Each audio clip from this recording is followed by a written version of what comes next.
Muhammad sallallahu alaihi wasallam serta para sahabat baginda yang taat setia hingga ke akhir zaman. Rabbi israh li sadri wa yassir li amri wahlul 'uqdatam min lisani yafqahu qawli. Assalamualaikum warahmatullahi wabarakatuh. Marhaban, ahlan wa sahlan bihudurikum ke Google Meet Gemayasin Nur Iman. Semoga para sahabat serta jemaah senantiasa dalam rahmat dan lindungan Allah Subhanahu Taala jua. Kepada para jemaah yang dihormati sekalian, seperti biasa sebelum majlis dimulakan, mohon kerjasama semua jemaah supaya akan dapat menutup mikrofon dan kamera serta tidak akan share screen, dan kepada mereka yang berkeinginan untuk buka kamera adalah diingatkan untuk sentiasa menjaga adab dan menutup aurat sepanjang kuliah berlangsung bagi membolehkan kuliah ini berjalan dengan sempurna tanpa sebarang gangguan. Bagi memberkati majlis kita pada malam ini, marilah sama-sama kita melafazkan umul kitab Al-Fatihah. A'udzubillahi minasyaitonir rajim. Bismillahirrahmanirrahim.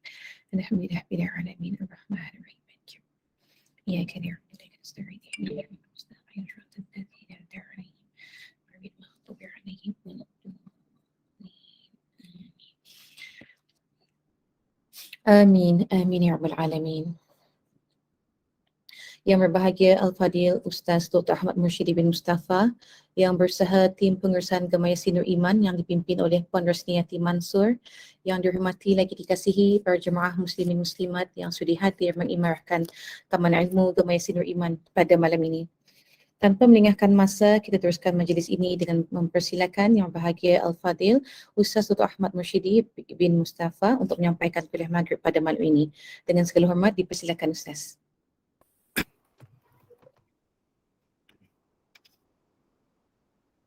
Assalamualaikum warahmatullahi ta'ala wabarakatuh. Bismillahirrahmanirrahim. Alhamdulillahirabbil alamin wa bihi nasta'in. Wassalatu wassalamu ala asyrafil anbiya'i wal mursalin sayyidina Maulana Muhammad wa ala alihi wa sahbihi ajma'in.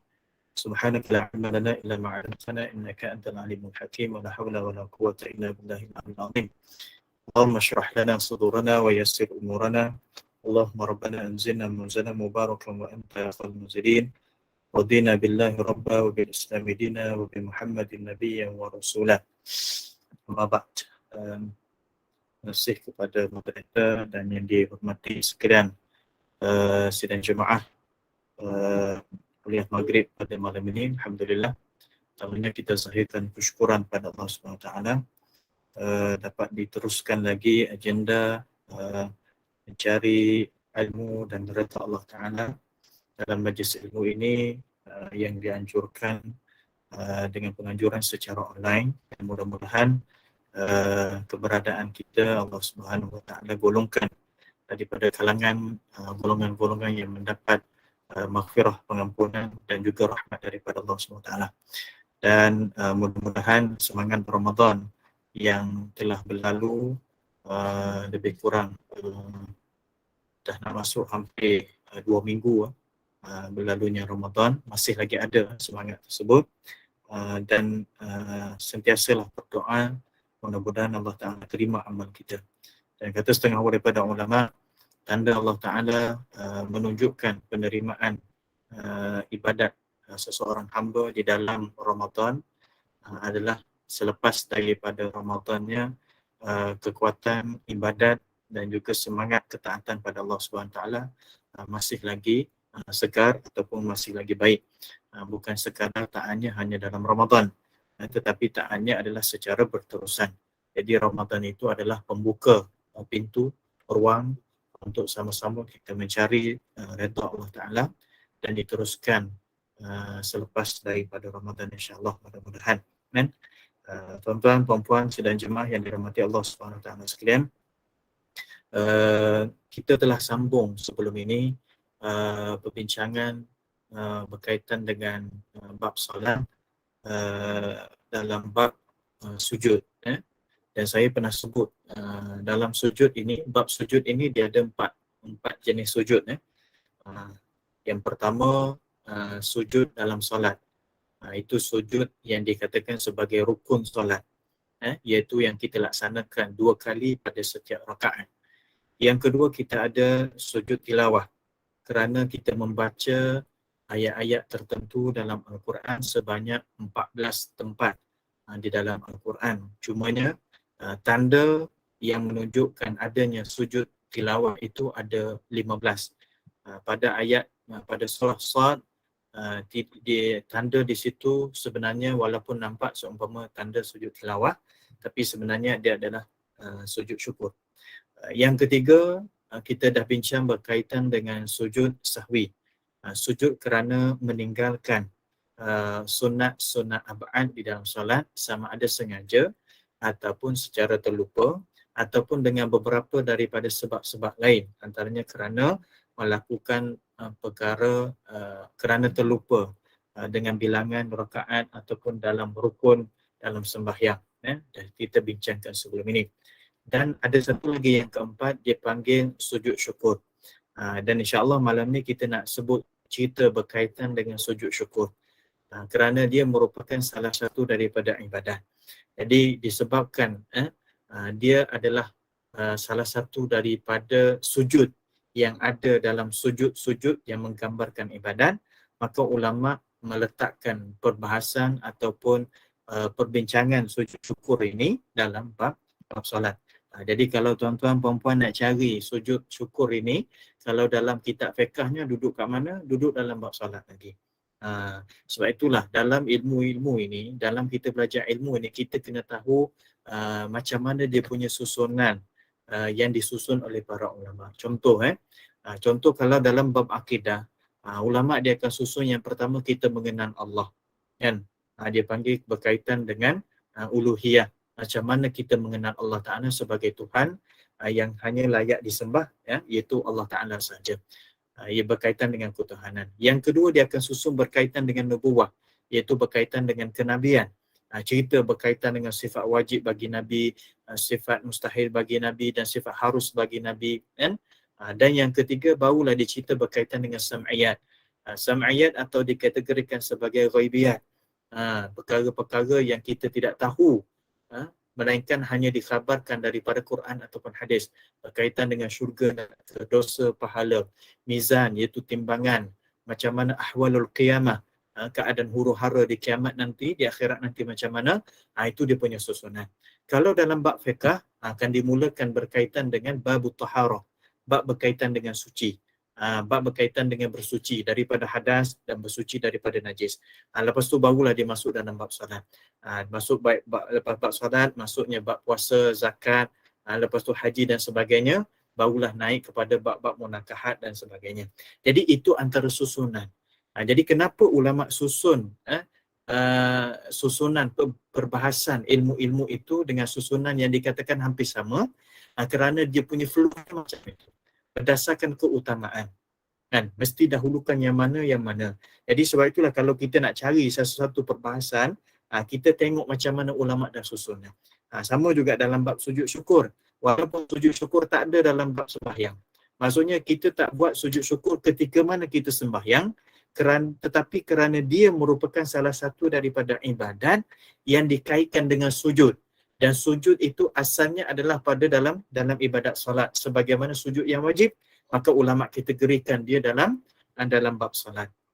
Jadi kalau tuan-tuan perempuan nak cari buka kitab fiqh, sama ada bahasa Melayu ke, bahasa Arab ke, atau dalam mana bahasa, cari dalam bab solat insya-Allah. Baik, itu sebagai gambaran awal. Ini kita dah sebut sebelum ini berkaitan dengan 4 jenis sujud. Daripada keempat jenis sujud tersebut, yang pertama sujud dalam sembahyang, yang kedua sujud tilawah, yang ketiga sujud syukur, yang keempat sujud sahwi. Hanya 3 sahaja yang berlaku dalam sembahyang. Hanya 3 saja berlaku dalam sembahyang. Satu yang tak berlaku dalam sembahyang, malam ni kita nak bincang, itu sujud syukur. Sujud syukur dia tak akan berlaku dalam sembahyang. Dia hanya wujud selepas atau keluar daripada sembahyang. Dia tak akan berlaku dalam sembahyang. Kalau seseorang itu melakukan sujud syukur dalam sembahyang, dalam keadaan dia tahu benda tersebut tak boleh, maka itu adalah haram dan membatalkan sembahyang kerana seumpama menambah salah satu daripada rukun dalam sembahyang. Tak boleh. Walaupun yang saya sebut tadi dalam surah Sad, kalau Quran ada bersama dengan tuan-tuan perempuan, boleh tengok dalam surah Sad pada ayat yang ke-24. Surah Sad, di situ ada cerita Di situ ada cerita berkaitan dengan cerita Nabi Daud alaihissalam. Di sini kalau boleh kita tanda walaupun kita dah sebut sebelum ini, pada ayat ini dan surah ini, surah Sad ayat 24 itu bukan sujud tilawah. Jadi tak boleh kalau seseorang itu sujud tilawah sama ada dalam sembahyang atau sembahyang, tak boleh. Khusus dalam perbahasan dalam mazhab Syafi'i.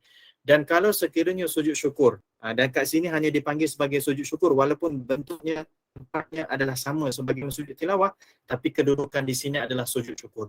Jadi kalau sujud syukur ini, yang ayat ini kita baca dalam sembahyang pun tak boleh kita turun sujud dengan nama sujud syukur. Kalau dibuat dalam keadaan kita tahu benda tersebut tak boleh, maka batal sembahyang kita. Kenapa? Kerana dia adalah penambahan rukun dalam sembahyang yang tidak disyarakkan, yang tidak disuruh dan tidak diajar dalam agama kita. Tak boleh. Jadi caranya kalau sampai pada ayat ini, terus baca sebagaimana biasa. Terus baca sebagaimana biasa dan teruskan sembahyang sebagaimana biasa kalau dalam sembahyang. Kerana kaedahnya sujud syukur hanya berlaku luar sembahyang. Dia tak akan berlaku dalam sembahyang. Baik.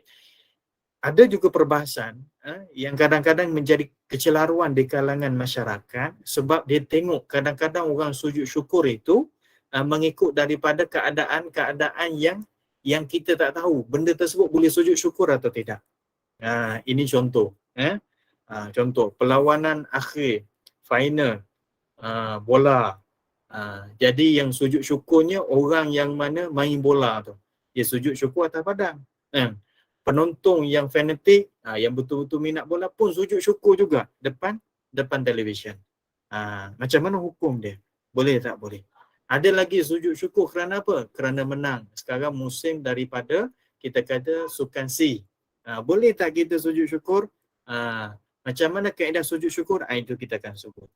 Jadi sebab itulah tuan-tuan, kalau tengok orang buat, jangan terus kita jatuhkan hukum. Jatuhkan hukum maksudnya untuk kita tahu betul tak betul tersebut, untuk kita buat kalau benda tersebut betul dan kita tinggalkan kalau sekiranya tidak betul. Baik, kembali dalam perbahasan insya-Allah. Baik, sujud syukur ini hukumnya adalah sunat. Sujud syukur hukumnya adalah sunat dan dia berlaku hanya di luar sembahyang dan tidak boleh dilakukan dalam sembahyang. Sebagaimana yang saya sebut sebelum ini. Jadi kalau sekiranya dia lakukan dalam sembahyang, dalam keadaan dia tahu, maka batal sembahyangnya. Habis kalau tak tahu macam mana? Kan? Sebab dia belajar sampai bab sujud sahwi sahaja. Dalam sujud sahwi, disebut kepada dia dalam surah Sad ayat yang ke-23, itu tempat sujud syukur. Bukan sujud sahwi. Maka dia dalam sembahyang dia baca. Sampai ayat tersebut dia turunlah sujud syukur. Kan? Dalam keadaan dia tak tahu bahawa sujud syukur itu tak boleh dibuat dalam sembahyang. Macam mana keadaan sembahyang dia? Sembahyang dia sah. Kenapa? Kerana dia tak tahu. Ini berdasarkan daripada kejahilan dia. Tapi kalau dia tak jahil, dia tahu, dia sujud juga sujud syukur, batal sembahyang dia. Kan? Jadi sekarang kita nak tengok. Hukumnya adalah sunat dan dia hanya berlaku di luar sembahyang sahaja dan dia tak akan wujud dalam sembahyang. Dan kita nak tahu apakah sebab-sebab yang mana memerlukan seorang itu sunat sujud syukur. Bila mana sunat sujud syukur, jangan duk bergaduh lah. Kan? Kalau orang tak sujud syukur, jangan kata apa. Kan? Sebab apa? Sebab hukum dia sunat. Tapi bagi kita lah, kita tanya diri kita.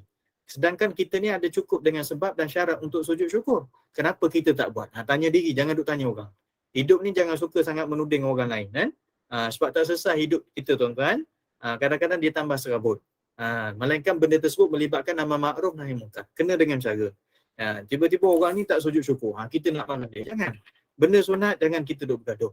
Cuma kita marah diri kita lah. Engkau ni Allah Ta'ala bagi sebab-sebab yang mana memerlukan engkau sujud syukur. Tapi engkau tak sujud syukur. Tanya diri sendiri macam tu. Kenapa kita tak sujud syukur? Sedangkan Allah Ta'ala sebut dalam Quran, la in syakartum la azidannakum.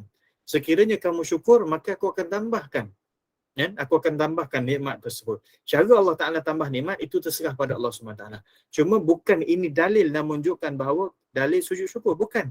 Cuma ini nak menunjukkan bahawa Allah Ta'ala kata kalau kamu syukur, Allah Ta'ala tambah nikmat kamu. Salah satu yang menzahirkan syukur kita adalah dengan kita ini sujud syukur. Menzahirkan syukur kita adalah dengan cara kita sujud syukur. Yang pada hakikatnya syukur itu adalah kita ini melaksanakan atau menggunakan anggota nikmat yang Allah Ta'ala bagi mengikut daripada tujuan nikmat itu diberikan. Tangan Allah SWT bagi untuk kita melakukan kebaikan, maka kita syukur. Tubuh kita buat dan sebagaimana Allah Ta'ala perintahkan dengan ketaatan, itu sebenar syukur. Dan syukur juga ini melalui dengan cara kita melafazkan Alhamdulillah, memuji Allah Subhanahu Wa Ta'ala. Dan syukur ini dengan cara banyak lagi, antaranya lah kita menzahirkan dengan kita sujud syukur. Baik, apakah sebab-sebab? Ini kita nak. Apakah sebab-sebab yang disunatkan seorang itu sujud syukur? Yang pertama, kerana kedatangan nikmat. Maksudnya kerana memperolehi nikmat. Kerana memperoleh nikmat. Sebab itulah ayat yang kita baca tadi, la in syakartum la azidannakum wa la in kafartum inna azabi lasyadid. Sekiranya kamu syukur, maka aku akan tambahkan. La azidannakum, aku akan tambahkan nikmat. Tambah apa? Tambah nikmat. Syukur apa dia? Syukur nikmat. Jadi yang pertama, kerana kita ini diberi nikmat oleh Allah Subhanahu Wa Taala. Kenapa kita sujud syukur? Kerana dapat nikmat tersebut, kerana ittiba'un Nabi sallallahu alaihi wasallam, kerana mengikut perbuatan Nabi. Nabi pernah sujud syukur kerana Nabi ini menerima nikmat, dan ini ada hadis yang diriwayatkan oleh Imam Abu Daud rahimallahu taala. Dan cuma kita nak tahu nikmatnya macam mana. Nikmatnya macam mana. Ini ada perbahasan di kalangan para ulama. Dan yang pertama, nikmat tersebut adalah nikmat secara zahir. Nikmat adalah secara zahir. Sebab yang pertama, kalau ada catatan tuan-tuan, tanda. Saya pernah sebut tuan-tuan, minta maaf bukan nak mengajar, sekadar nak kongsi. Kita hidup ni dalam kita bab belajar, tak kira lah kita belajar secara formal, kita belajar secara tak formal, ataupun kita belajar dalam keadaan yang khusus masuk kelas dan sebagainya. Hidup ini dalam belajar dia kena ada catatan. Jangan sekadar kita mendengar, kerana apa? Kerana kita mencatat itu, kita menambah kekuatan ingatan kita. Yang kedua tuan-tuan, rasa seronoklah kalau tuan-tuan catat dalam buku yang khusus, dengan catatan yang khusus atau dengan kitab yang khusus, nanti anak-anak, cucu-cucu tuan-tuan perempuan guna benda tersebut. Tidakkah dia mengalirkan cahaya kepada kita? Suatu jangan rasa masuk kelas tak ada pen, tak ada kertas. Kita pun kalau jadi cikgu, anak murid tak masuk kelas, hanya dengar saja pun tak seronok juga kan? Sama juga. Dan kalau ada catatan, catat tuan-tuan. Yang pertama, kita dapat nikmat, kita dapat sebab untuk sujud syukur adalah kerana kita mendapat nikmat. Nikmat tersebut adalah daripada sudut mana? Yang pertama, nikmat zahir. Nikmat zahir macam mana? Nikmat yang mana kita boleh lihat, nikmat yang kita boleh rasa, nikmat yang mana kita boleh dengar. Nikmat secara zahir ini. Contoh, seseorang itu matanya buta, masuk operation, mungkinlah kerana masuk manik ke, buang selaput mata, Masya Allah boleh tengok. Maka balik nanti setelah daripada selesai, doktor kata, okey Pak Cik, dalam masa 2 minggu jangan tunduk. Kalau nak sembahyang dengan kadar ini, okey, jangan sujud syukur lagi macam tu. Selepas daripada doktor cek balik, rujuk balik, dia kata, okey Pak Cik boleh sembahyang sebagaimana biasa, tuan-tuan sujudlah syukur. Sujudlah syukur. Pendengaran kita ada masalah, maka ada buat impression, tiba-tiba kita boleh dengar balik, Alhamdulillah, sampai masa boleh sujud syukur. Berdasarkan kesihatan doktor nasihat, kita boleh sujud, maka sujudlah syukur tuan-tuan. Dan tangan kita yang sehat, yang sakit, tiba-tiba sehat. Dan itu secara zahir pada tubuh kita. Dan juga nikmat secara zahir, benda yang kita dapat terima. Dan seumpama kalau disebut dalam kitab-kitab fiqh, seseorang yang mana mendapat anak, sama ada kerana ibu itu melahirkan anak, maka ibu itu sunat sujud syukur. Ataupun kerana seorang suami itu mendapat anak, dia telah menjadi seorang ayah, maka sunat dia sujud syukur. Ataupun kerana seorang kakak abang dia mendapat adik baru, maka sunat dia sujud syukur. Ataupun kerana cucu atau kerana datuk atau nenek dapat cucu. Datuk dan nenek dapat cucu, sujud syukur tak? Tak sujud syukur, rugi. Itu antara nikmat secara zahir. Dapat harta habuan yang besar, kan? Mungkin kerana cabutan bertuah, kan? Ataupun mana-mana harta yang kita dapat dengan saluran yang pelbagai. Dapat harta yang syaratnya harta tersebut adalah harta yang halal. Kalau harta yang haram, haram sujud syukur. Kalau harta yang halal dengan mana-mana saluran, sujud syukur itu adalah sunat. Baik, itu sujud syukur kerana kita menerima sesuatu nikmat yang zahir. Yang kedua, menerima nikmat secara batin. Jadi zahirnya lawan batin.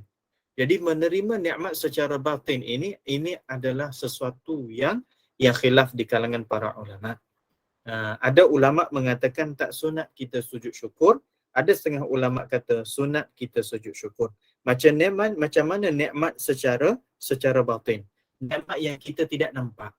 Antara nikmat yang kita tidak nampak tetapi dia sebenarnya adalah nikmat ma'rifatullah. Nikmat mengenal Allah. Okey, bukan nikmat kita dapat Islam. Nikmat orang tu masuk Islam ataupun kita ni baru masuk Islam, sunat sujud syukur. Kan? Ataupun kawan kita, kenalan kita masuk Islam, sujud syukur. Nikmat itu nikmat dapat Islam. Nikmat dapat iman. Itu secara zahir. Nikmat secara batin adalah nikmat ma'rifatullah. Contohnya macam mana? Kita dapat benda yang Allah Ta'ala bagi, kita dapat rasa, kita mengenal Allah. Contoh sebelum ni kita tak rasa, tuan-tuan. Kita mengenal Allah dengan cara macam mana? Kita hanya kenal cara macam tu saja, biasa-biasa saja. Kalau terima sesuatu bab rezeki, kita banyak bergantung kepada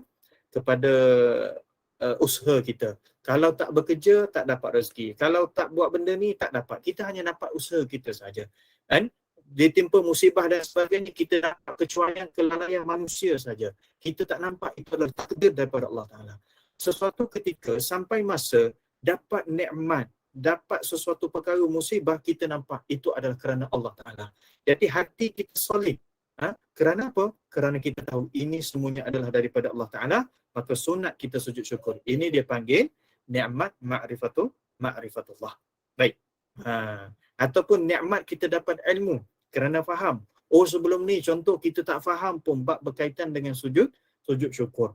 Alhamdulillah dengan perkongsian malam ini kita pakak-pakak bincang, oh kita faham rupanya sujud syukurnya macam ni, sebabnya macam ni. Alhamdulillah, itu nikmat batin dia panggil. Nikmat batin yang mana daripada sudut kita dapat kefahaman ilmu. Maka kata setengah ulama sujud syukur, kata setengah ulama tak sunat. Jadi yang bahas khilaf di kalangan ulama adalah mendapat nikmat daripada sudut yang batin. Dapat nikmat daripada sudut yang zahir, sepakat ulama. Semuanya kita kena sujud syukur.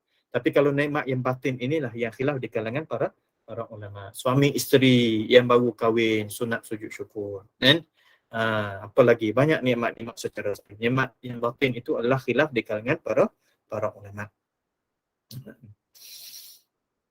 Allahu Akbar. Yang kedua, sebab yang kedua yang disunatkan seseorang itu sujud syukur adalah kerana tertolak daripada musibah. Dia panggil niqmah. Tertolak daripada bala ataupun musibah. Ini juga berdasarkan daripada Nabi, hadis Nabi SAW yang diriwayatkan oleh Imam Ibn Hibban. Ada dalil. Ada dalil. Jadi ulama ni bukan susun suka je, ada dalil dia. Kan? Jadi nikmat yang kita terima, sunat kita sujud syukur. Kan? Cuma nikmat itu kita pecahkan secara dua, nikmat zahir ataupun nikmat batin. Yang kedua adalah sujud syukur, mesti kita buat, sunat kita buat ketika mana kita ini tertolak daripada musibah ataupun kita tertolak daripada bala. Contohnya macam mana? Bala tersebut contohlah, ada kebakaran yang berlaku. Kan? Kebakaran yang berlaku, maka rumah kita dekat dengan rumah-rumah tersebut. Contoh rumah teres ke, rumah setinggan ke, rumah yang dekat-dekat. Rumah kita alhamdulillah tak kena musibah, tak terbakar dan sebagainya. Sunat kita sujud syukur. Dan accident, kan? Orang lain kena, tapi Masya Allah kita sempat dan kita break dan kita mengelak tu, kita tak kena. Maka kita tertolak daripada musibah. Dan dalam banyak-banyak mungkin musim COVID sebelum ini, ramai orang yang kena hadir dalam satu majlis, semuanya ada kontak. Kita salah satu orang yang hadir dalam majlis tersebut, kita swab test, alhamdulillah kita tak kena. Itu tertolak daripada musibah. Dan jadi sunat kita sujud syukur. Sebab tu tuan-tuan, perempuan, sidang jemaah sekalian, cuba tengok berapa banyak perkara yang Allah Ta'ala tolak nikmat. Allah Ta'ala bagi nikmat pada kita dan Allah Ta'ala tolak bala dalam kehidupan kita. Rupa-rupanya kita ni sunat sujud syukur kita tak buat. Alangkah ruginya kita, kan? Alangkah ruginya kita. Sebab tu kita nampak sujud syukur je, belajar benda sunat, betul. Tapi kalau kita tengok dengan nikmat Allah Ta'ala ini, salah satunya nikmat Allah SWT bagi adalah kerana Allah Ta'ala tolak musibah, itu pun nikmat sebenarnya pada hakikat. Dan wa in ta'uddu ni'matallahi la tuhsuha. Sekiranya kamu nak menghitung nikmat-nikmat Allah Ta'ala, nescaya la tuhsuha. Kamu tak mampu untuk menghitungnya. Dan salah satu daripada nikmat juga adalah sebenarnya ditolak musibah itu sendiri. Jadi apa-apa saja musibah yang mana berlaku kita tertolak, kita tak kena, masya-Allah, sunat kita sujud syukur. Dan antara daripada sunat sujud syukur kerana tertolak musibah ini, ketika mana kita lihat orang, kita tidak terlibat contohnya dengan kemalangan tersebut, kita tak ada pada masa tersebut, jadi jalan jam. Bila mana jalan jam, kita pun kata, kalau jalan jam mesti dalam kepala kita tertanya-tanyalah, ada aksiden ke depan tu, kita pun lalu sampai masya-Allah ada aksiden 2-3 biji kereta, kan? Maka kita ini pada ketika itu kita tertolak pada musibah, kita nampak, kan? Kita nampak kita ini bukan tertolak daripada musibah. Sebab apa? Sebab kita tak masuk dalam cerita pada masa tersebut. Tetapi sunat. Kerana apa? Kerana kita melihat orang menerima musibah, kita tak terima musibah. Pada secara serpihannya, kita pun tertolak daripada musibah, kata ulama. Kan? Tapi jangan sujud syukur kat situ lah. Turun-turun sujud syukur. Orang kata sebab apa? Sebab saya tak aksiden, Tuhan je aksiden. Tak boleh lah. Dia ada kaedah dia. Nanti kita cerita kaedah dia dan tempat dan masa dia. Kan? Jadi sunat sujud syukur ketika mana kita tertolak daripada musibah. Jadi tuan-tuan tengoklah mana-mana musibah. Musibah ni banyak, kan? Musibah ni banyak, balanya banyak, kita terselamat, masya-Allah. Sunat kita sujud syukur. Baik.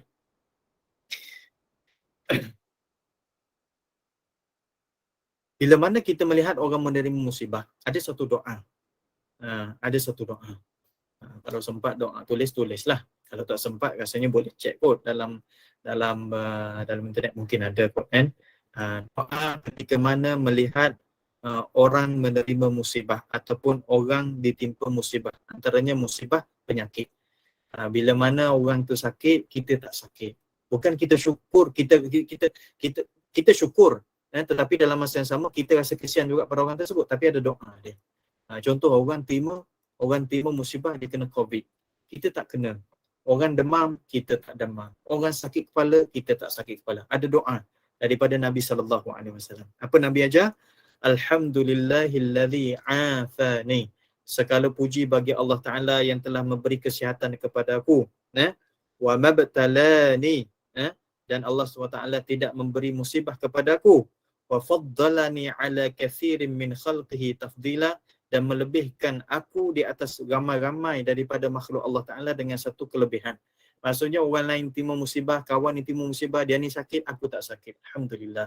Itu antara daripada doa yang diajar oleh Nabi SAW.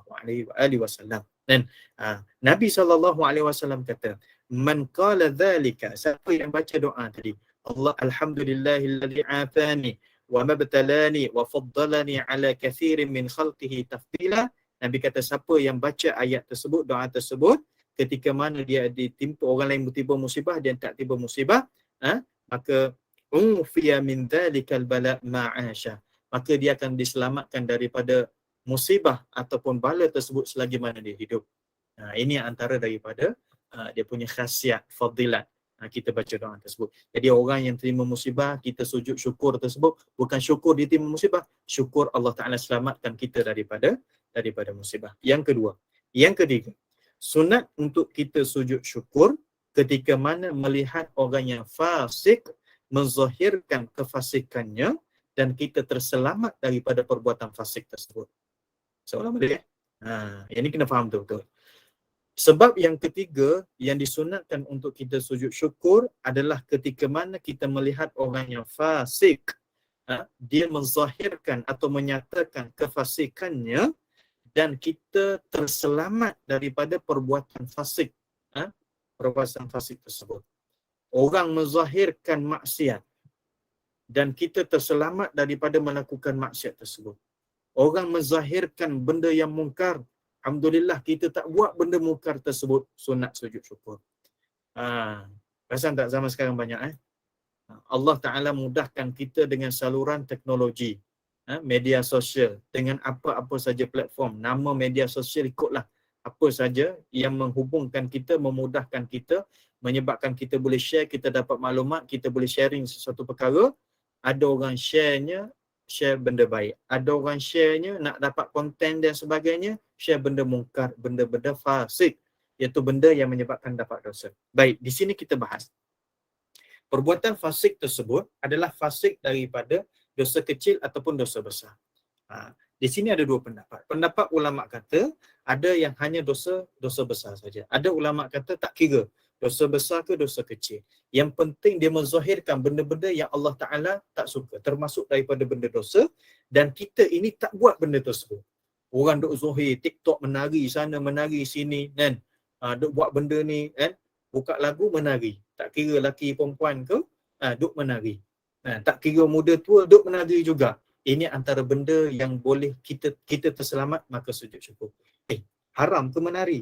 Jadi haram kalau sekiranya kita zahirkan pada orang, terutamanya orang perempuan. Minta maaf tuan-tuan, perempuan. Kalau nak buat konten, mungkin ada influencer ke YouTube dan sebagainya, tengok umur kita. Tengok umur kita. Kalau umur kita tak sesuai, jangan buat lah. Kan? Contohlah, kalau kita umur ni dah siri-sirinya dah banyak, takkanlah kita ni berpakaian dengan fashion-fashion yang fashionnya adalah remaja-remaja ataupun orang muda. Ikut kesesuaian kita. Dalam Islam, dia ada benda kita panggil hifzul muru'ah. Jaga maruah. Jaga maruah kita. Jangan sampai kita ni, maruah kita tercalar kerana kita nak ikut trend. Ingat, hidup kita, kalau kita tak ikut trend pun, kita tak akan menyebabkan iman kita tak ada. Kita tak ikut trend menyebabkan Islam kita ni terhapus. Tak apa, tidak ada masalah. Sebab trend itu adalah perjalanan masa kerana adanya pembangunan peradaban dan teknologi. Tapi kalau benda tersebut boleh meningkatkan iman kita, silakan. Contoh trend sekarang orang belajar online banyak. Kita tak sempat pergi di masjid, di surau dan sebagainya. Okey, masuk online, tak ada masalah. Sebab dia boleh menambahkan iman kita. Ini tak boleh, teknologi zaman sekarang. Zaman Nabi SAW tak ada. Duk guna dengan badalil macam tu. Itu tak kena cara tu. Kan? Maka tengoklah tuan-tuan, jangan sampai maruah. Dia panggil istilahnya dalam Arab, al-muru'ah. Maruah kita tercalar kerana pandangan agama. Baik, jadi kembali. Kalau sekiranya orang itu menzahirkan kefasikannya, sama ada secara zahir, melalui sekarang dia panggil adanya media-media sosial sebagai perantaraan, dan kita ini terselamat, kita tak buat, alhamdulillah ya Allah, kamu masih jaga aku lagi, kita sujud syukur. Itu sunat. Dan dalam masa yang sama sujud syukur tu tuan-tuan doa lah. Mudah-mudahan Allah Ta'ala berikan hidayah, kekalkan hidayah tersebut pada kita, dan Allah bagi hidayah kepada orang tersebut supaya kembali pada jalan Allah SWT. Jangan hidup untuk kecam orang. Kalau hidup ini untuk kecam orang, tak selesai urusan kita. Nampaknya baik, tak buat maksiat, tapi duk kecam orang, sama, dapat maksiat, dapat dosa juga. Inilah kerana Nabi SAW doa kepada kita. Jadi sunat kita sujud syukur kerana kita tak buat maksiat tersebut. Maka ini berdasarkan kepada satu doa yang diajari Nabi SAW. Allahumma la taj'al musibatana fi dinina. Ya Allah, jangan kamu jadikan musibah kepada kami dalam agama kami. Musibah dalam agama. Jadi jangan, kita kena faham. Kita kena faham. Saya ada jumpa seorang, sekadar nak share tuan-tuan. Benda ni benda rasuah. Benda rasuah. Saya sembang-sembang je dengan dia. Dia kata, kita tukarlah, kita tukar cara. Kita fikir dengan cara kita. Kita kata ini bukan kita nak bagi seruan, tapi kita fikir atas dasar kita nak dapat pertolongan. Ataupun kita bantu. Dia twist macam tu. Saya kata itu fikir cara kita. Ada fikir dengan cara syarak. Ada fikir dengan cara Islam fikir. Kalau kita hidup dengan cara nak fikir dengan cara kita, tak ada guna Allah Ta'ala datangkan Nabi SAW. Tak ada guna Allah Ta'ala turunkan Quran. Cukup Allah Ta'ala bagi manusia itu akal, kamu jalan di atas muka bumi. Sama juga kalau kita ini hidup atas muka bumi, yang benda dosa, kita nak twist supaya jadi pahala, tak ada gunanya datang Nabi, tak ada gunanya datang Al-Quran. Sebab apa? Sebab seumpama akal kita dah cukup. Sebenarnya tak. Hakikatnya Nabi datang, Quran datang, hadis ada kerana nak pandu agama kita, hidup dalam beragama. Sebab tu Nabi dah, Allahumma la taj'al musibatana fi dinina. Jangan ya Allah kamu letakkan musibah dalam agama aku. Sama ada yang saya sebut cara berfashion, cara berpakaian, cara bergaul, itu sebenarnya kehidupan agama kita. Jangan nampak agama ni semaya atas tikas jadah. Agama ketika mana kita buat haji, tawaf, sa'i, umrah dan sebagainya. Duduk di Mina, itu saja. Lepas habis, tak ada dah. Lepas tu puasa, itu je ibadat kita. Agama kita. Tak, agama sepanjang masa. Tapi kalau menzahirkan musibah itu dalam agama, Masya Allah, ruginya kita. Sebab tu doa ni kena baca. Allahumma la taj'al musibatana fi dinina. Ya Allah, jangan jadikan musibah pada agama aku ya Allah. Jadi itu 3 perkara. 3 sebab yang disunatkan seseorang itu untuk sujud syukur. Saya ulang balik. Yang pertama, ketika mana kita menerima musibah. Musibah secara zahir dan secara khususnya, apa saja musibah secara zahir kita terima, maka sujudlah syukur pada Allah Ta'ala. Yang kedua, khilaf ulama, sujud syukur menerima nikmat itu adalah nikmat yang batin. Baik, sebab yang kedua adalah kerana kita tertolak nikmat. Kita tolak nikmah, iaitu musibah, bala atau musibah. Alhamdulillah kita terselamat, dan termasuk daripada tertolak daripada bala musibah adalah kerana kita melihat seseorang itu ditimpa musibah dan kita ini tak kena. Kita tak kena, alhamdulillah. Dan yang ketiga, kerana sunat sujud syukur ketika mana orang menzahirkan kefasikannya, perbuatan dosanya, dan kita terselamat daripada perbuatan dosa tersebut. Itu tiga perkara. Jadi banyaklah bendanya, banyaklah bendanya. Tapi kita kena faham, ada tak semua nikmat itu sunat sujud syukur. Oh, alhamdulillah hari ni nikmat boleh makan pizza. Oh, hari ni alhamdulillah nikmat makan nasi Arab. Yang biasanya makan nasi biasa. Alhamdulillah nikmat hari ni banyak makannya. Kerana apa? Kerana pergi rumah terbuka hari raya dan sebagainya. Sujud syukur. Itu bukan nikmat yang sunat sujud syukur. Cukupnya dengan kita mengatakan alhamdulillah. Sebab itu kata ulama, nikmat-nikmat yang besar, apatah lagi kalau nikmat itu adalah nikmat yang berkekalan. Okey. Sujud syukur itu bila? Sujud syukur adalah di luar waktu sembahyang. Bukan di luar waktu sembahyang, di luar sembahyang, bukan dalam sembahyang. Macam mana cara sujudnya? Sujud syukur itu adalah seperti sujud tilawah. Sujud syukur adalah sujud sebagaimana sujud tilawah. Apa syarat dia? Kalau sujud tilawah dalam mazhab Syafi'i mesti tutup aurat, mesti menghadap kiblat, mesti dalam keadaan berwuduk, dan mesti dalam keadaan kita itu ada takbir bersama dengan niatnya, dan maka ketika itulah sama juga sujud syukur. Sujud syukur yang pertama mesti dalam keadaan kita ini menghadap ke arah kiblat. Sebab tu yang saya sebut gambaran tadi tu, kan, final kita menang, alhamdulillah, satu perlawanan yang besar. Sujud syukur, tahu tak kiblat mana? Kalau ikut sujud je dalam keadaan tak menghadap kiblat, itu bukan mazhab Syafi'i. Yang kedua dalam mazhab Syafi'i, sujud syukur dalam keadaan kita ini bersih, dalam keadaan bersih, iaitu bersih daripada najis dan bersih daripada hadas. Bermaksud kita mesti berwuduk dan tidak ada najis pada pakaian dan tubuh kita dan tempat kita sujud. Kalau tiba-tiba dalam keadaan auratnya tak tutup dan air semayangnya tak ada, sujud syukur, itu bukan mazhab Syafi'i. Dan itu kaedahnya. Dan sujud syukur dalam mazhab Syafi'i mesti dalam takbir tersebut niat. Aku sujud syukur, saja aku sujud syukur kerana Allah Ta'ala. Sebab tu dia ada takbir dan niat. Sama ada dilakukan ketika mana kita duduk ataupun ketika mana dalam keadaan berdiri, boleh. Tidak ada masalah. Sama juga dengan sujud tilawah. Luar sembahyang, sujud tilawah, kita baca ayat sunat sujud tilawah, ayat tilawah, ayat yang ada tanda yang macam ubah itu sendiri, kita dah dalam keadaan tutup aurat, ada sembahyang menghadap kiblat, kita malas bangun berdiri, kita hanya duduk saja, boleh, tak ada masalah. Nak bangun berdiri pun boleh, tidak ada masalah. Sekali sujud, lepas tu bangkit, lepas tu bagi salam. Sama juga sujud syukur macam tu. Sekali sujud, lepas tu bangkit, bagi salam, menunjukkan kita keluar daripada sujud syukur. Kalau sujud dalam keadaan tak ada sembahyang, sujud tidak menghadap kiblat, sujud sekali lepas tu tak bagi salam, itu bukan sujud syukur yang dibahaskan oleh mazhab Syafi'i. So tu kalau nak buat jangan ikut-ikut, tapi kita buat adalah kerana dasarnya ini.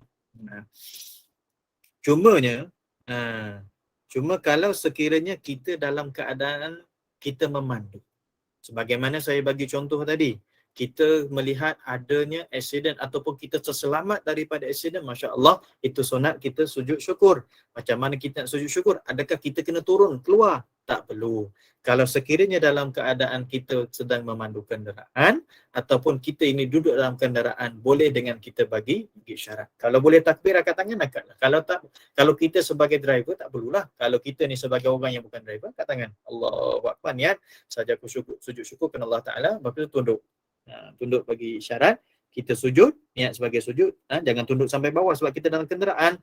maka kita pun bangkit balik, kita bagi salam. Bagi orang yang dalam keadaan dia sebagai driver, cukup dia kata Allahu Akbar, niat, lepas tu Allahu Akbar, sujud syukur, lepas tu dia niat dengan secara bagi isyarat saja. Sedikit saja cukup, lepas tu bagi salam. Cukup. Sunat untuk melakukan dengan cara isyarat sekiranya berada dalam kenderaan. Tidak ada masalah. Dan baik. Sujud syukur ini dia ada masanya adalah masa luput. Masa yang sunat kita buat dan dia ada masa luputnya. Bukannya sepanjang masa, sama juga bagi orang yang mana nak sembahyang, sembahyang kita panggil sembahyang jenazah ghaib, sembahyang ghaib tu. Dia ada syarat-syarat dia tu kan. Sampai masa dia dah luput dah. Lama dah tak jumpa kawan ni. Dia sekarang dah boleh dah pergi raya dan sebagainya, ziarah dan sebagainya. Tanyalah, mana lama tak jumpa? Nama sekian. Dia dah meninggal dah awal COVID 2019 lagi. Allahu Akbar, tak dapat maklumat dan sebagainya. Kita nak pergi sembahyang ghaib, tak boleh. Sebab apa? Dah luput dah masa tersebut. Sama juga dengan sujud syukur, dia dikira luput secara adatnya. Adatnya kalau benda tersebut berlalu dalam tempoh yang lama, maka ketika itu tak perlu. Contoh, kalau kita tertolak daripada musibah, accident tersebut balik tidur dan sebagainya, lepas tu esok baru tinggal, semalam lupa nak sujud syukur, dia dah luput dah, dia dikira satu tempoh yang lama kan. Tapi kalau kita dapat anak kan, baru dapat anak dalam 2-3 hari, tak apa, masih lagi awal, dia dikira sebagai adatnya. Kalau terlalu lama secara adatnya, maka ketika itu dikira sebagai luput. Orang yang tengah tawaf, ketika mana dia tawaf, dia nak turun sujud syukur, boleh tak? Contoh, bayangkan dia tawaf dalam keadaan yang lapang lah, bukan orang yang tengah crowded macam tu. Boleh tak? Tak boleh. Sebab apa? Sebab tawaf itu seumpama orang yang berada dalam sembahyang. Sebab dia ibadat yang khusus. Jadi kaedahnya adalah luar daripada waktu sembahyang dan dengan cara-cara yang tertentu. Dan haram sujud syukur kalau sekiranya melakukan benda-benda yang selain daripada sebab tersebutlah. Antaranya kerana menerima sesuatu yang haram, kerana dapat sesuatu benda yang bukan dengan cara yang betul. Kita nampak seumpama baik ni kan, tetapi dengan cara yang tak betul, maka haram untuk seseorang itu sujud syukur. Tak boleh sujud syukur. Baik, selesai itu saja perbahasannya. Ada lagi yang dibahaskan kepada ulama. Cuma kita ambil beberapa daripada perbahasan secara ringkas. Yang penting kita tahu sebab, kita tahu hukum, kita tahu kaedah dan kita tahu waktu-waktu perkara-perkara yang perlu kita buat ketika mana kita melakukan sujud syukur. Jadi saya sekadar itulah sebagai perbincangan pada malam ini berkaitan dengan sujud syukur, dan saya serahkan kembali kepada moderator. Wallahualam. Okey, Ustaz, di sini saya ada 2 soalan. Boleh saya ajukan kepada Ustaz? Boleh, insyaAllah. Okey, daripada jemaah, Ustaz, pekerjaan saya adalah seorang penari kebudayaan dan telah bekerja selama 15 tahun sejak sebelum saya berkahwin lagi.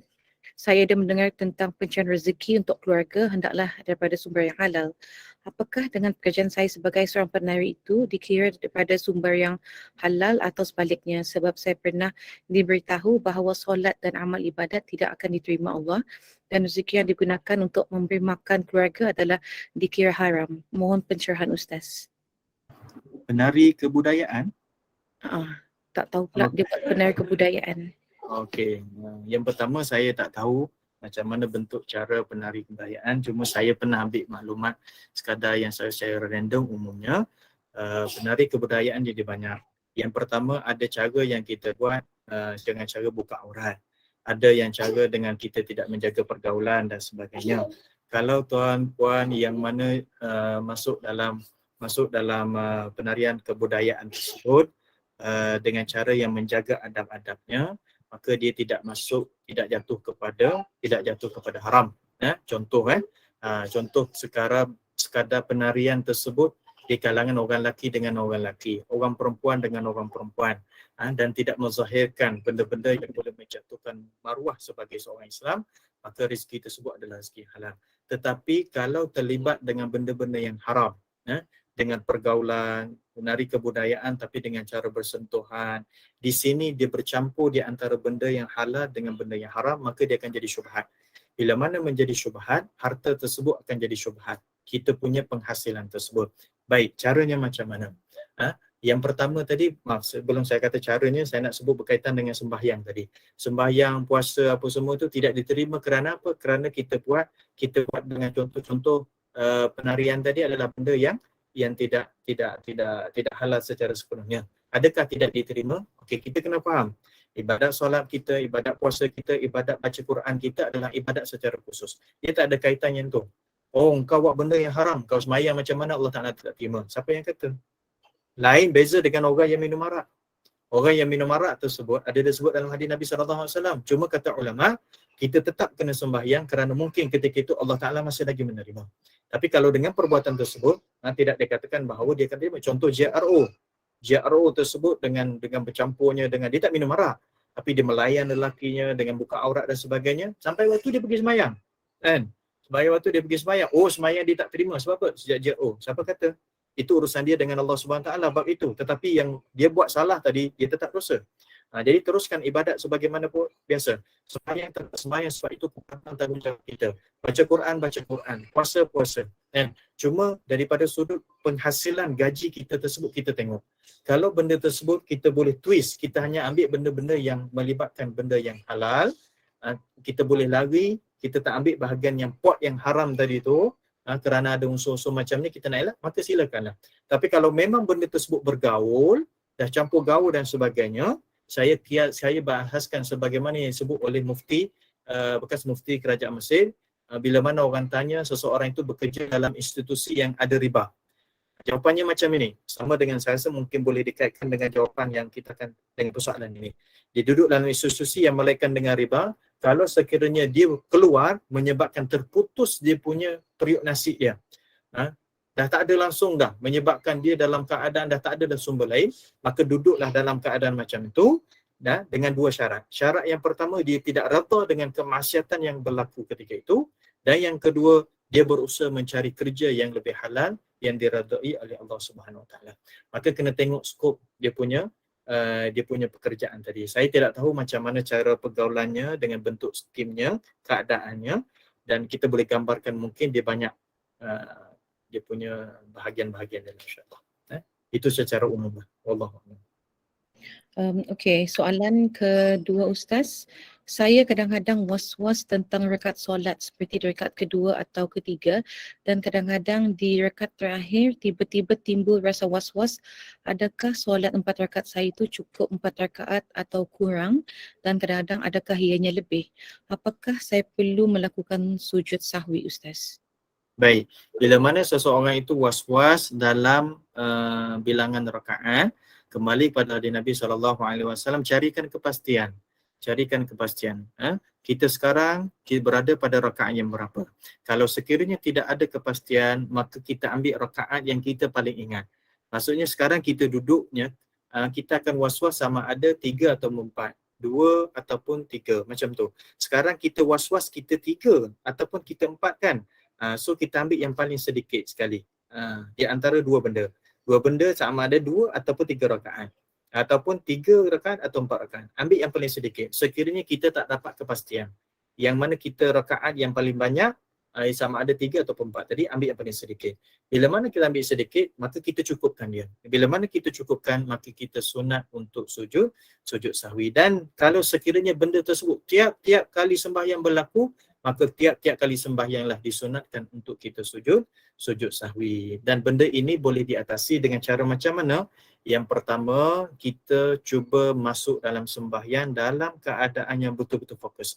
Hilangkan urusan dunia kita. Ya Allah, sekarang aku nak sembahyang, telefon tutup, duduk pada tempat yang sesuai, hatinya tenang, maka insya-Allah lama-lama Allah SWT akan bagi kita ini khusyuk dalam sembahyang, dan itu salah satu kaedah mengelak kita daripada lupa dalam sembahyang insya-Allah. Allahuakbar.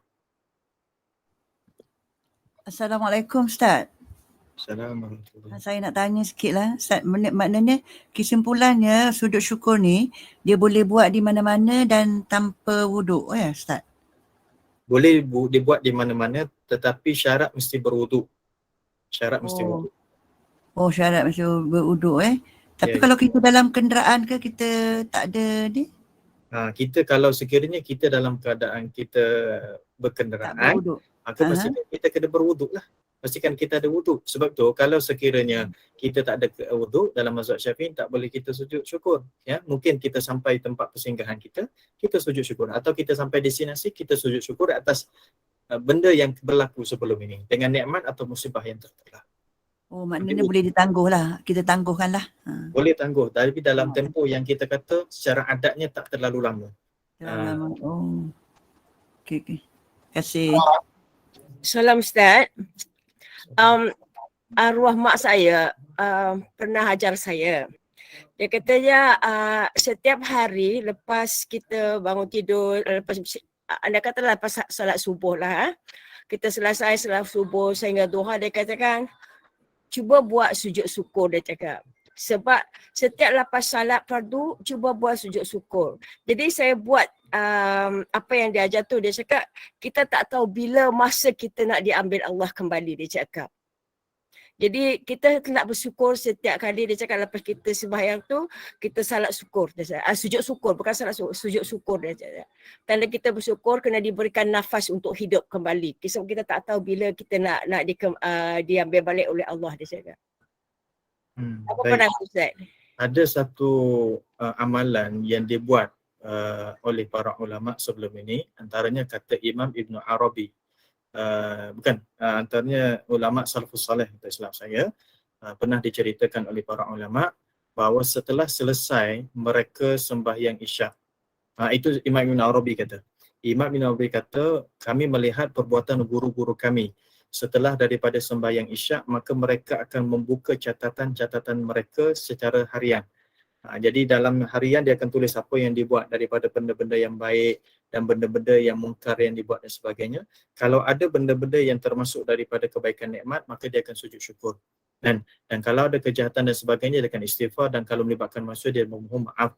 Maka setengah ulama selepas daripada sembahyang isyak dan sembahyang sunat isyak, dia akan sujud syukur secara keseluruhan nikmat ataupun musibah yang mana diterima atau tertolak sepanjang seharian tersebut. Maka boleh tak kita buat macam tu? Ini antara daripada amalan ulama, dia ambil secara borong. Maka diharuskan, dibolehkan, tidak ada masalah. Kita lakukan sujud syukur lepas kita buat salat witir lepas isyak ataupun sebelum salat witir. Setelah selesai semua ibadat kita. Kalau kita ni sembahyang witir lepas daripada sembahyang sunat isyak, maka buatlah selepas daripada itu. Terima kasih Ustaz. Terima kasih. Okey Ustaz, sini ada soalan. Ustaz merujuk kepada soalan tadi tentang rakaat solat. Bagaimana pula jika saya was-was dengan tahiyat awal dah dibaca ke belum? Adakah perlu sujud sahwi dilakukan juga? Okey, kalau was-was bacaan tahiyat awal, kita kena tengok tahiyat awal tadi tu, kedudukan kita ingat itu kat mana. Kan? Kalau kita dalam keadaan masih lagi duduk tahiyat awal, sedangkan mungkin kedudukan kita adalah pada kedudukan tahiyat awal dan pada tempat baca tahiyat awal. Kan? Mungkin kerana kita ni kan terlupa, baca tak? Kan? Tak ingat. Baca. Maka ketika itu kita boleh baca. Tapi kalau ketika mana kita dah bangkit, kita dah bangun dan sebagainya, jangan turun balik. Teruskan rakaat sebagaimana biasa, sembahyang kita sebagaimana biasa, dan sunat untuk kita sujud sahwi. Kerana apa? Kerana tahiyat awal itu termasuk daripada sunat ab'ad. Jadi sunat sujud sahwi kerana kita tertinggal, terlupa ataupun was-was berkaitan dengan sunat ab'ad. Allah. Okey. Assalamualaikum Ustaz. Assalamualaikum. Kalau kita semayang kan, ni bagi orang semayang duduk lah Ustaz. Sebab kita rokok separuh badan, tapi sujud kita lebihkan lagi setakat kita mampu. Tapi ada masa kita, dah rokok ke belum? Ni dah sujud. Kalau kita ingat macam tu, kita rakaat yang berikut tu kita terus jadikan rakaat yang kita lupa tu sebagai tak wujud, kita ganti terus, ataupun kita ganti selepas habis sembahyang kita, maksudnya sebelum kita beri salam. Okey. Kalau sekiranya dalam keadaan macam tu, maka dia seumpama dia tertarik ataupun dikira sebagai rakaat yang kita ada problem tadi tu, kesilapan rukun dalam sembahyang, sama ada kita terlupa Fatihah ke, kita terlupa rukuk ke dan sebagainya, dikira sebagai laghau. Jadi kita kena tambah lagi selepas daripada itu satu rakaat lagi.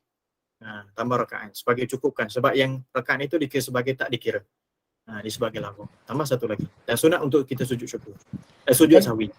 Kita tambah terus on the spot tu, maksudnya kalau masa rakaat kedua tu kita rasa kita lupa rokok, jadi rakaat ketiga kita tu itu jadi tambahan ataupun selepas Tak. Teruskan sembahyang maghrib sebagaimana biasa. Tak boleh tambah rukuk sebagainya. Kira contoh pada rakaat yang pertama kita baru tengok lah, tadi aku tak rukuk lah kan. Kita pun tengok. Jadi macam mana rakaat pertama tu dikira laghau. So sekarang kita duduk pada rakaat yang kedua. Rakaat kedua tu akan jadi rakaat yang pertama. Jadi sebab itulah dikira seumpama kita kena tambah satu lagi rakaat selepas daripada itu. Sebab rakaat yang pertama tadi tak dikira. Jadi makna kita tu kena tambah terus lah. Kita rakaat pertama, rakaat kedua jadi rakaat pertama. Kalau masa kedua, rakaat yang ketiga jadi rakaat kedua. Macam tu. Dia jadi macam tu. Dia tarik ke belakang lah macam tu lah. Dan kita kena buat sujud sahwi juga Ustaz. Sunat sujud sahwi. Terima kasih Ustaz. Ustaz, nak tanya, kalau kita setiap kali lepas sembahyang fardu kan, dan kita lepas main sunat ke, kita buat sujud syukur, maknanya kita bersyukur kita dapat beribadah pada hari itu, boleh Ustaz? Baik, yang di sini ada khilaf ulama. Adakah kita sunat sujud syukur dan dibolehkan tak kita sujud syukur kalau sekiranya kita ini selepas daripada sembahyang terus kita sujud syukur? Setengah ulama kata tak sunat. Kenapa? Kerana itu adalah sebagai ibadat yang wajib bagi kita dan semua orang pun ibadat juga. Nak tak nak memang sebagai nikmat. Kita boleh ibadat ni sebagai satu nikmat. Tetapi ulama bahas itu bukan sebagai nikmat yang sunat untuk kita sujud syukur. Jadi supaya kita ini borong secara keseluruhan, kita ambil apa yang dibuat oleh para ulama salafus salih, antaranya yang diajar oleh Imam Ibn Arabi. Dia kata kita sujud syukur hujung semua tu. Malam hujung sebelum daripada kita tidur, kita sujud. Nisbah kepada semua nikmat. Ya Allah, dalam hati kita maksudnya, ya Allah, dengan semua nikmat yang aku terima ni, sebaiknya kita ingat. Sebab tu sujud syukur ni dia base kepada cerita tu, base kepada masalah sebab itu sendiri.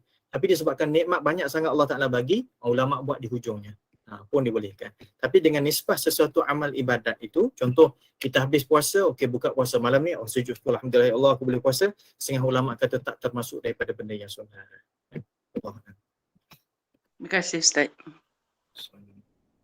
Okey, kita tutup majlis ya Ustaz? InsyaAllah boleh. Okey. Alhamdulillah, syukran jazakallah khairan, barakallahu fiik Al-Fadhil Ustaz Dr. Mursyidi atas kuliah yang disampaikan sebentar tadi.